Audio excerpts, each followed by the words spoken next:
एक बात बताएं, जब हम कोई शुभ कार्य करते हैं तो समझ लो कि हमारे सिर पर भगवान सवार हैं, और जब हम कोई गलत काम करते हैं तो समझ लो हमारे सिर पर कलयुग सवार है और वो हमसे गलत काम करा रहा है। सिकंदराबाद में और दिल्ली में और पूरे भारत में कलयुग चल रहा है, दुनिया में कलयुग चल रहा है। लेकिन ये जो कथा प्रांगण है, कथा आप सुन रहे हैं यहाँ 3 घंटे, तो ये 3 घंटे क्या यहाँ कलयुग चल रहा है कि कोई और युग चल रहा है?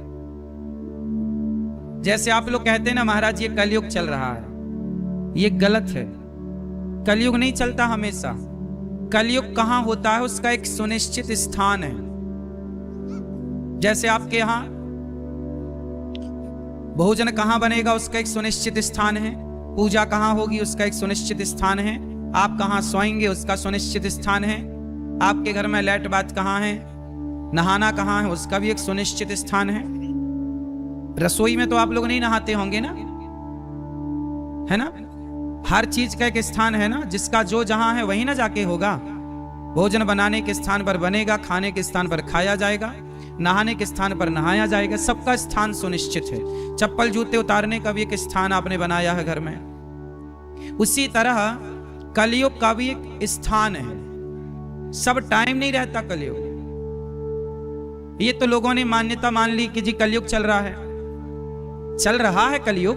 अच्छा बताओ, गर्मी चल रही है माना की, और भयंकर गर्मी में आपने एसी चला रखी है अपने कमरे में, तो एसी चलती हो, हवा एसी की बढ़िया ठंडी ठंडी मिल रही है, तो क्या वहां पर कमरे में गर्मी का प्रभाव पड़ेगा जहां एसी की कूलिंग है, ठंडक है? उत्तर दो, क्या वहां गर्मी का प्रभाव है? नहीं ना। जैसे एसी जहां चलती है वहां गर्मी का प्रभाव नहीं होता, जहां पर भगवान की कथा होती है, सत्संग होता है, कीर्तन होता है, वहां भी कलयुग का प्रभाव नहीं होता ना मेरी माँ। कलयुग के टोटल 5 स्थान हैं, मुख्य रूप से 4। कलयुग के 4 स्थान कौन कौन से हैं? मुख्य द्यूतम, जुआ, जहां जुआ हो रहा है वहां पर कलयुग है। जहां पूजा चल रही है, कीर्तन चल रहा है, वहां कलयुग नहीं। द्यूतम, जहां जुआ है वहां कलयुग है। यदि आपको कलयुग से अपना नाश कराना है तो जुआ खेल लो, तुम्हारा नाश हो जाएगा। जिसको भी अपना सर्वनाश कराना है जुआ खेल लो, नाश हो जाएगा। कौरवों ने नाश कर लिया, पांडवों ने तो, धर्मराज युधिष्ठिर तो धर्मराज थे पर जुआ खेला तो 12 साल का वनवास मिला कि नहीं? ये जुआ का ही तो परिणाम था। भरी सभा में पत्नी का अपमान हुआ कि नहीं? जुआ का ही तो परिणाम था। महाभारत हुआ कि नहीं? जुआ का ही तो परिणाम। इसलिए जुआ ना खेलना। अपना भला चाहते हो तो, और अपना बुरा चाहते हो तो खेलो, भाड़ में जाओ, हमें क्या करना। कलयुग का पहला ठिकाना जुआ, पानम, द्यूतम पानम, शराब। जहां शराब है वहां कलयुग है। शराब पियोगे तुम्हारी बुद्धि भ्रष्ट हो जाएगी, तुम अपना नुकसान जरूर करोगे। आज शराब पीने वाला व्यक्ति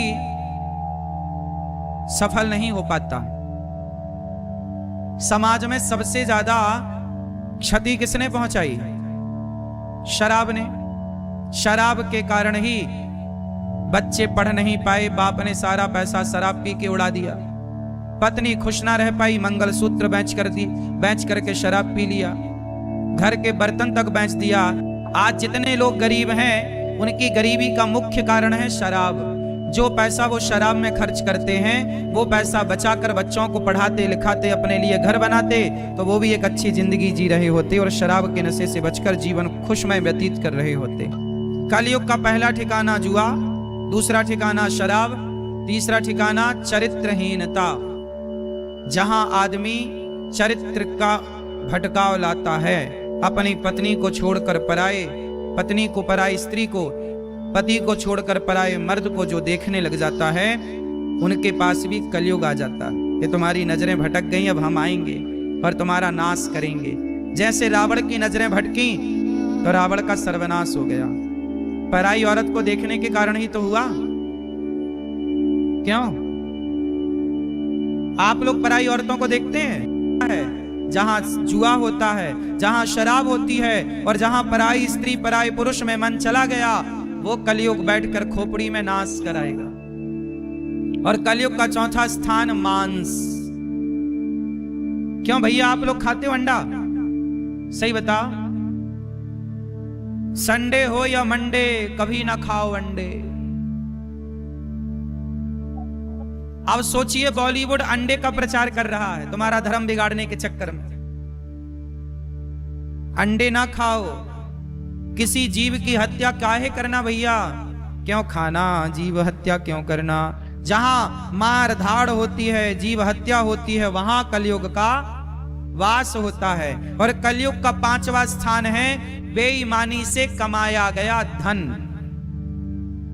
बेईमानी से कमाए गए धन में कौन, जोर से, कौन, कलयुग। बेईमानी से कमाए गए धन में कलयुग होता है। इसलिए कोशिश करिएगा कि बेईमानी का धन बिल्कुल ना कमाओ। ईमानदारी से जो मिल जाए उसे ग्रहण करना चाहिए।